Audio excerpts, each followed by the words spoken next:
gente y bienvenidos al Viaje del Héroe, la serie en la que recapitulamos, hablamos y opinamos de las historias de nuestros personajes favoritos. Soy Julián Groba Bilbao. Y yo Ezequiel Capelo Lalia.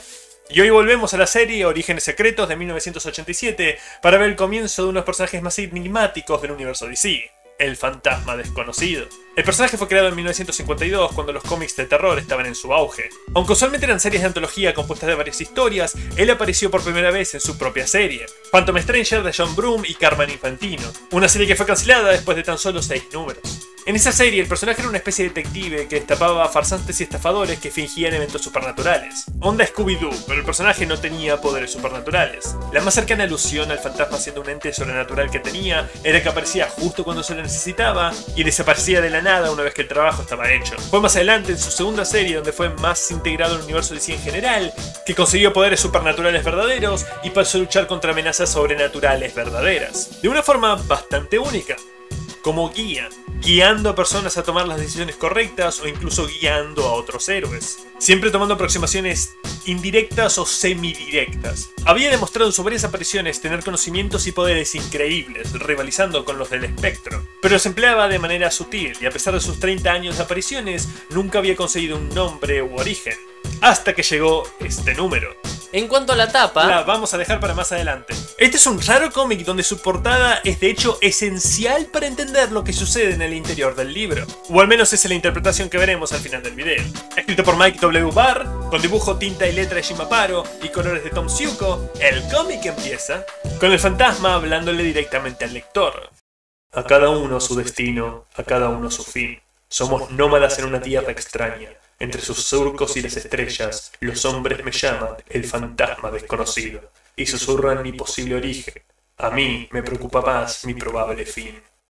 En el auge de los cómics de horror donde el personaje inició, esa serie de antologías solían tener un anfitrión. Piensen en el Guardián de la Cripta, Elvira, alguien que daba narración, separaban los fragmentos y preparaban el humor y tono que las diferentes historias iban a tener para el lector. A pesar de que, a diferencia de todos esos anfitriones, el fantasma sí participaba en las historias que contaba, seguía sirviendo de narrador y la primera página siempre lo tenía a él hablándole al lector. Algo que seguirá formando parte de todas sus historias donde tenga un papel fuerte. Y ya en esta primera splash page vemos que hay 3 figuras crucificadas de fondo. Y esto ya nos plantea la temática que va a tener en casi su mayoría de historias este número. La historia Esperarás hasta que yo vuelva comienza en la víspera de Navidad con un sacerdote llamado Knox visitando a una mujer que fue hospitalizada en un robo. Pero la señora Harmon le pide al padre que encienda una vela en la iglesia para los asaltantes, dado que deben estar muy desesperados para hacer algo como esto. El hombre accede, pero en sus adentros admite que no haría lo mismo en su posición, y la narración nos muestra una pérdida de fe por la degradación del mundo a su alrededor. Una vez dentro del edificio, prende la vela pedida, y detrás de él aparece nuestro fantasma desconocido.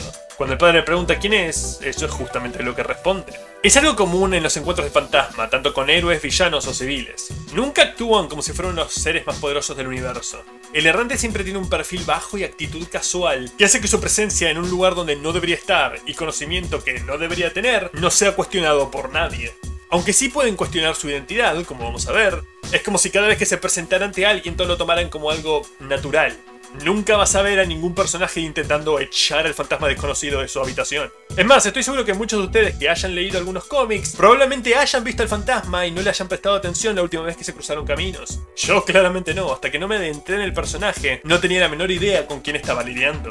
El fantasma le dice que viene a confesarse y el hombre, falto de fe, intenta ir a buscar a otro sacerdote, pero el desconocido insiste que escuche su historia. Esta comienza milenios atrás en Belén y se nos da un nombre, Isaac. Y este comienzo de flashback tiene una particularidad, que es que nace desde los mismos ojos del personaje. Él vivía feliz con su esposa Rebeca y su recién nacido, hasta que un día soldados llegaron y, bajo las órdenes del rey, le arrebataron al niño de los brazos de su madre y lo asesinaron. Dentro del color está la particularidad que no habíamos visto antes de mostrar a las figuras en color rojo en la noche, lo cual le da mucho más impacto emocional. Y por otro lado tenemos la figura del asesinato del hijo, que a pesar de estar en sombras es bastante explícito. Esto es el Nuevo Testamento. Cuando se profetizó que Jesús, futuro rey de los judíos, había nacido, Herodes, que era rey en ese entonces, se asustó por la aparición de un usurpador. Así que dio la orden de matar a todos los menores de 2 años en Belén y a sus alrededores. Y en el caso de Isaac hicieron más, dado que, en el forcejeo y lucha de Rebeca por su hijo, también es asesinada. 3 décadas después, el futuro fantasma conoció a Jesús y sintió ira y celos. de que este hombre, al que verdaderamente buscaban los soldados, viva mientras su familia yacía bajo la tierra.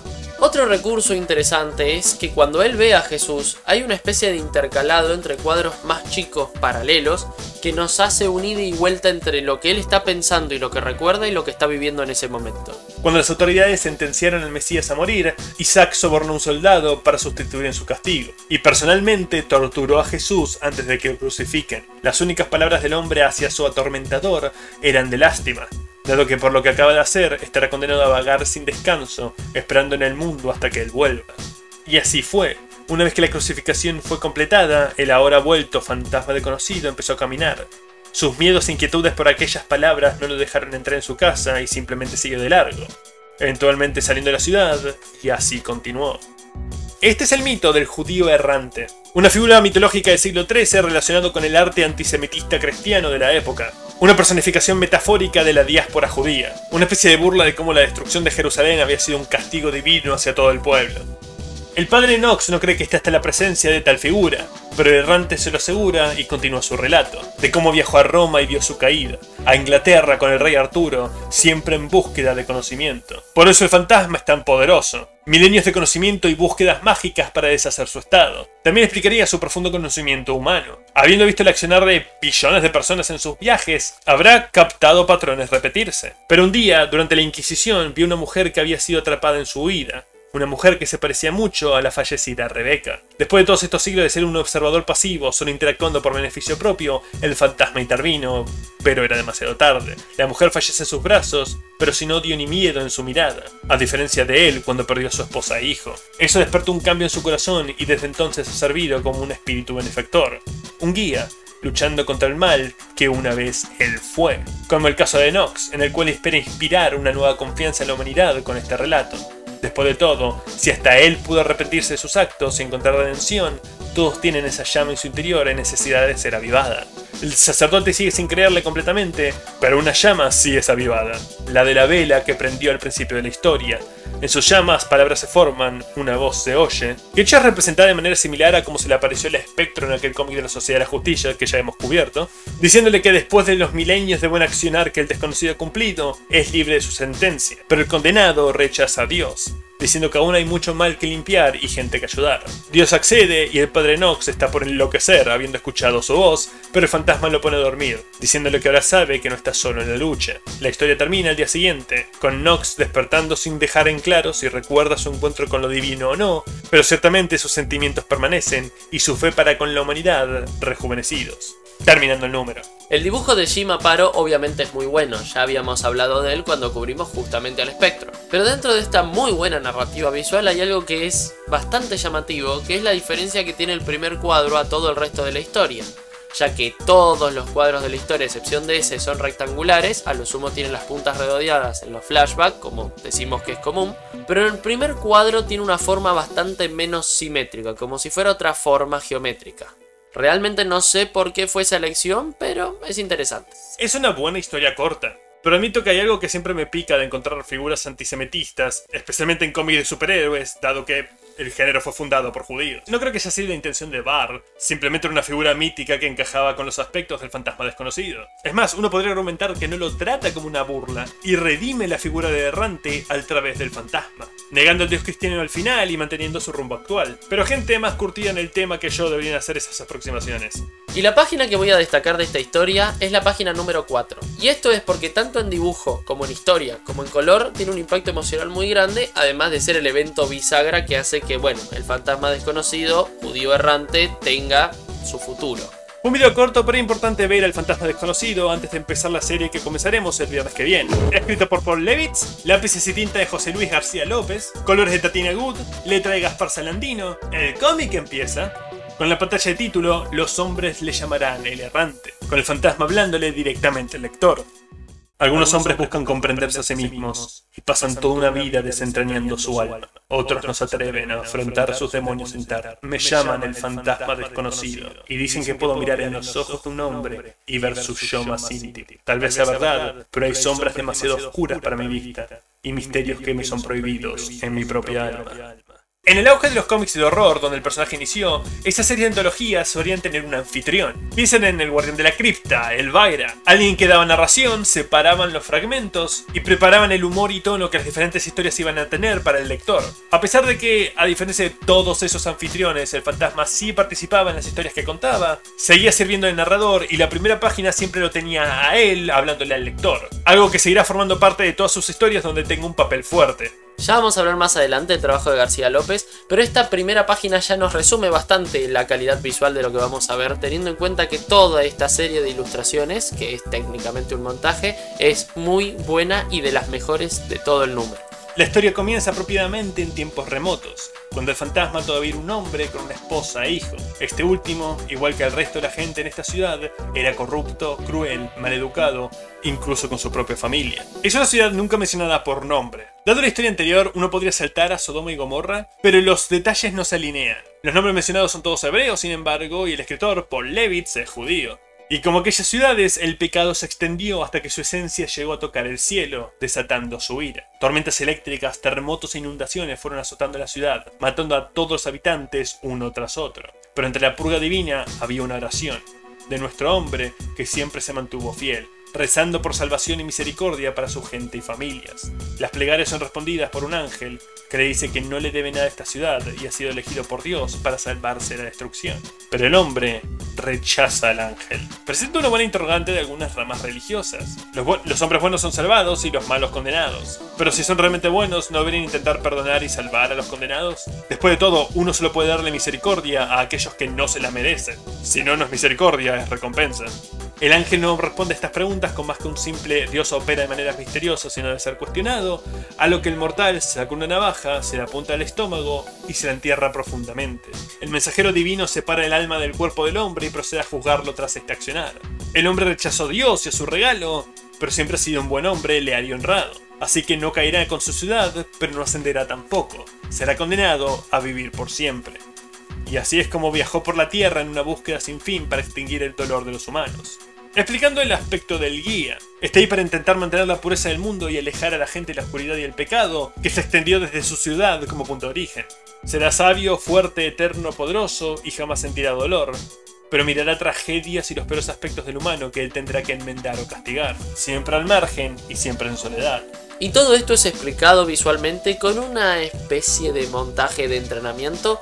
Podemos decir que mantiene los patrones que se vienen mostrando en las historias de superhéroes, pero en este caso son más las andanzas que lo hacen ser lo que es más que un entrenamiento, pero tiene la misma función. Él jamás podrá volver a su ciudad ni tener una familia, pero se le borrará de la memoria lo ocurrido. Tendrá su misión y su viaje, pero nunca recordará cómo empezó ni cómo se llama. Terminando el número. El dibujo y la narrativa son excelentes, le dan un salto de calidad a esta historia tremendo. Se destacan más que nada la elección de ciertos enfoques y cómo maneja la anatomía. Y hay algo interesante en la diagramación que es súper básica durante toda la historia, pero tanto la primera y la última página como aquella en la cual él le ruega a Dios, están planteadas con 4 cuadros, es decir, como dijimos en algún video anterior, la diagramación más básica posible. Es una buena historia corta, aunque hay raíces religiosas, no es específica sobre qué denominación o rama. La historia de un hombre tan bueno que rechazó el cielo por la humanidad es una muy poderosa. Toda la escena del ángel es altamente efectiva. Y está buena la sentencia balanceada, por decirlo de una manera. Por cada don que se le da por ser un buen hombre, también se le da un castigo por rechazar a la divinidad en sus últimos momentos. Y la página más destacada de esta historia va a ser el montaje. No solo por la excelente composición y superposición de dibujos, sino también porque en esta última imagen lo vemos pelear contra una especie de desastre natural.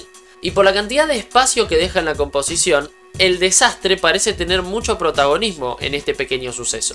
Un video corto pero importante ver al fantasma desconocido antes de empezar la serie que comenzó. Escrito por Dan Mishkin, lápices de Arnie Colón, tinta de Pablo Marcos, colores de Carl Gafford y letra de Alberto Guzmán. Esencialmente el mismo equipo creativo que vimos en Amatista, Princesa del Mundo Gema. El cómic empieza sin ninguna splash page. En el futuro lejano, con la pantalla de título Revelaciones, donde el fantasma desconocido le habla al lector.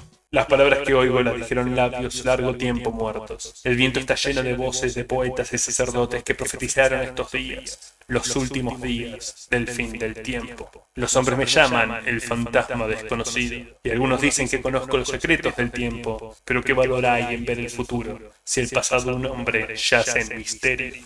En el auge de los cómics de horror, donde el personaje inició, estas series de antologías solían tener un anfitrión. Piensen en el Guardián de la Cripta, Elvira. Alguien que daba narración, separaban los fragmentos y preparaban el humor y tono que las diferentes historias iban a tener para el lector. A pesar de que, a diferencia de todos esos anfitriones, el fantasma sí participaba en las historias que contaba, seguía sirviendo de narrador y la primera página siempre lo tenía a él hablándole al lector. Algo que seguirá formando parte de todas sus historias donde tenga un papel fuerte. La sociedad se ha deteriorado, pero lo peor está por venir.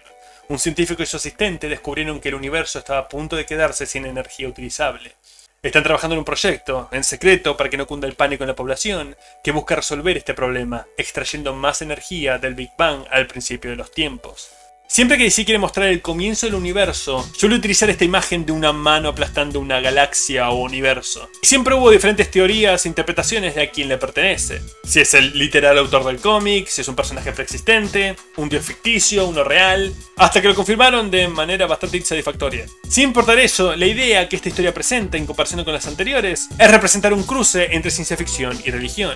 El título Revelaciones lo refuerza. Desafortunadamente, cuando van a presenciar el inicio de todo y activar un sifón que toma un poco de esta energía, son detenidos por un hombre de apariencia familiar, que les afirma que hacer esto podría hacer que el universo nunca se forme correctamente en primer lugar, o borrarlo retroactivamente de la existencia. Eso es una referencia a dos personajes que conoceremos cuando cubramos Crisis en Tierras Infinitas, ya saben, en 3 o 4 años. Pero es algo preestablecido en DC. Nadie puede alterar o incluso simplemente presenciar el origen del universo sin que haya catastróficas consecuencias. Y Colón nos permite presenciar este origen del universo de una manera distinta al resto del número, que es haciendo un cuadro más chico que da a entender como si fuera solamente la pantalla que están viendo los protagonistas. El asistente intenta convencer a este desconocido que la poca energía que tomarán debería ser insignificante en el gran esquema de las cosas, pero Alt, el científico a cabeza del proyecto, utiliza un dispositivo mientras el intruso estaba distraído en la conversación para dejarlo inconsciente. Mientras se da esta charla vemos un plano general del laboratorio que está excelentemente dibujado, y además es bastante original.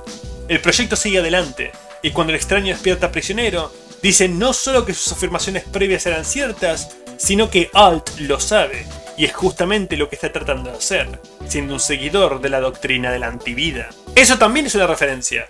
Y este es un video ya bastante largo como para ponernos a explicar la filosofía que es la antivida. Así que esperaremos a cuando veamos los nuevos dioses de Jack Kirby. Lo que es importante para esta historia es que él busca eliminar toda la línea de tiempo. El asistente escucha esta confesión e intenta sabotear el proyecto, pero Alt lo detiene de la misma forma que detuvo al intruso. Los dos prisioneros se encuentran uno al lado del otro y el mayor le dice que hay una forma de salir de esta. Estiran sus dedos y se tocan, en la que probablemente sea la menos sutil visual religiosa en todo este número. Por las dudas, es una evidente referencia al Génesis.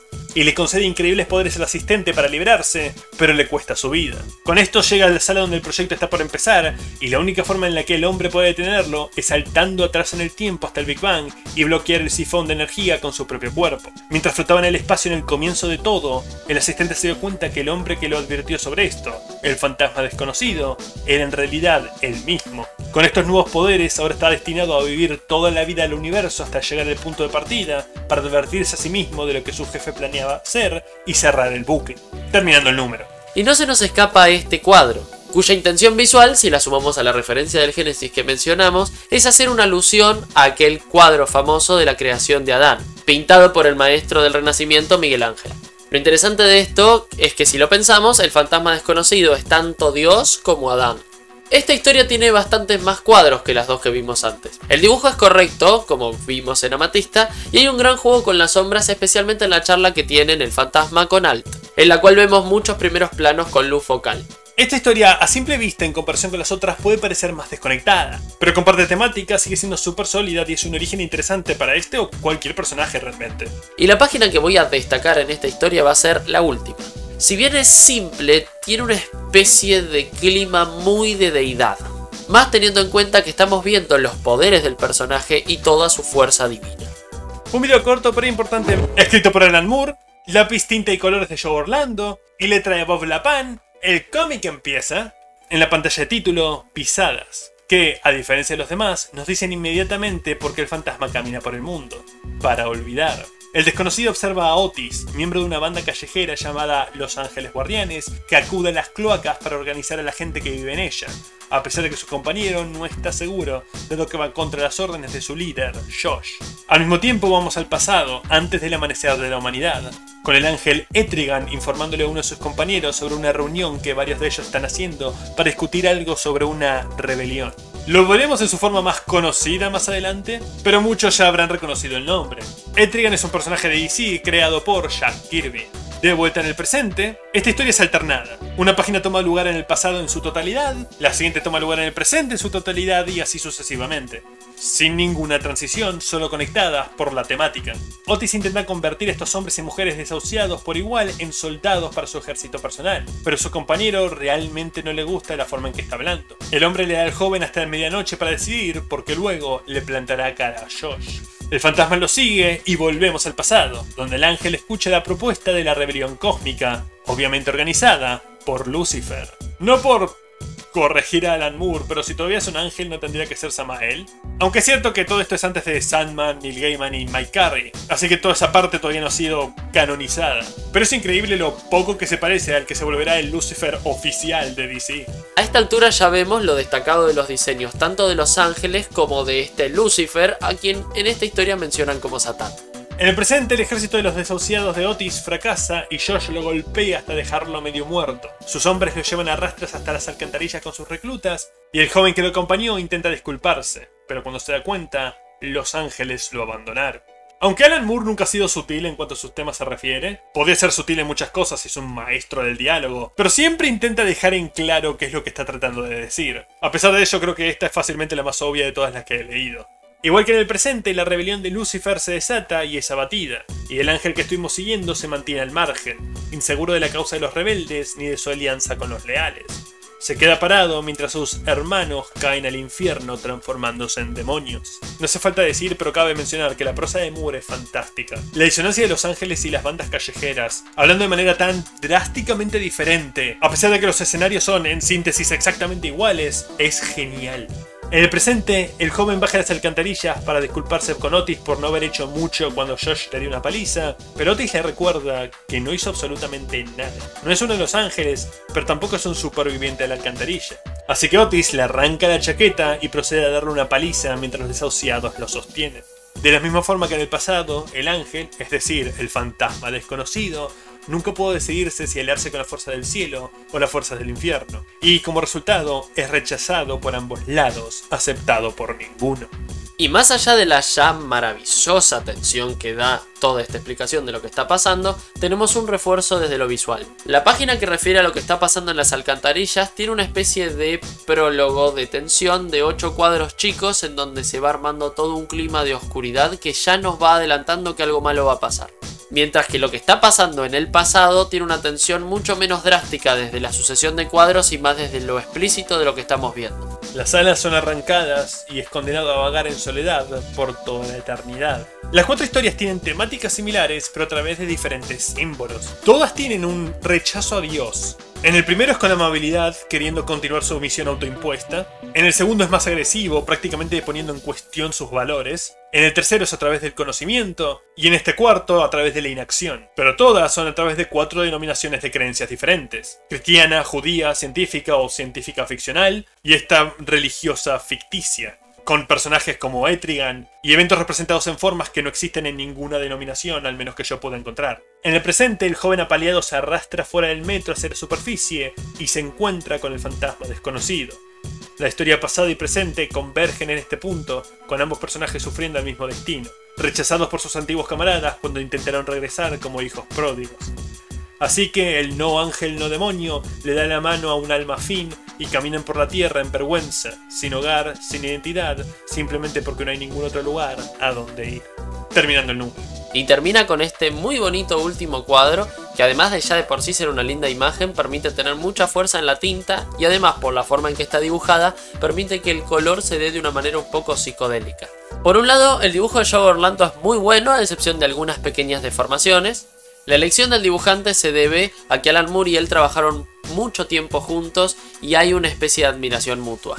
La tinta es muy suelta y la narrativa es genial, pero por una cuestión de composición, algunos globos de diálogo se deforman bastante para poder entrar sin tapar el dibujo en estas viñetas. Y como dijo Julián, excepto las últimas 2 páginas, se intercala una de lo que pasa en la tierra y una de lo que pasa en el cielo. Pero amén de eso, todas las páginas tienen la particularidad de que la mitad inferior le corresponde a un cuadro grande.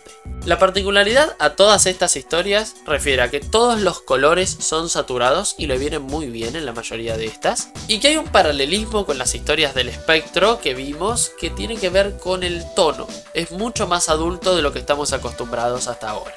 Y la página destacada de esta historia en particular va a ser la primera. Primero porque, al igual que la anteúltima historia, no arranca con una splash page, pero eso no significa que no tengamos una muy buena presentación del personaje. En este caso, para mi gusto, dentro de la historia, la mejor a nivel visual, que además coincide con los créditos de la historia, que también están incorporados a la composición. Y por otro lado nos permite setear el escenario en el que va a ocurrir la historia, por lo menos en la mitad, y los personajes en principio que van a aparecer en ella. Ok, suficiente de estos juegos. Sí, este cómic nos presenta 4 orígenes aparentemente en conflicto. Ningún otro número de orígenes secretos hace esto. El punto de esta serie era darle una respuesta definitiva a cuáles eran los orígenes de fondo de estos personajes en el nuevo universo que surgió después de la crisis en las Tierras Infinitas. Así que, ¿por qué pasó esto acá? Como prometí al principio, volvamos a la tapa. A algunos les parecerá familiar, reminiscente a las pinturas que presentaban espacios paradójicos o figuras imposibles de M.C. Escher. Y es... porque eso es exactamente lo que es. Es una representación 1 a 1 de una famosa obra grabada en madera de Escher llamada Otro Mundo. En la revista Phoenix Monthly en 1947, el autor dijo esto sobre dicha pintura. El hombre crea una imagen superficial, pero si no le da profundidad, que su descripción sea al menos lo más completa posible. Que intente hacer una imagen más o menos parecida a la que ve un pájaro, cuyo ojo mira casi todo el espacio que lo rodea al mismo tiempo. Ve frente a él, a ambos lados, arriba y abajo.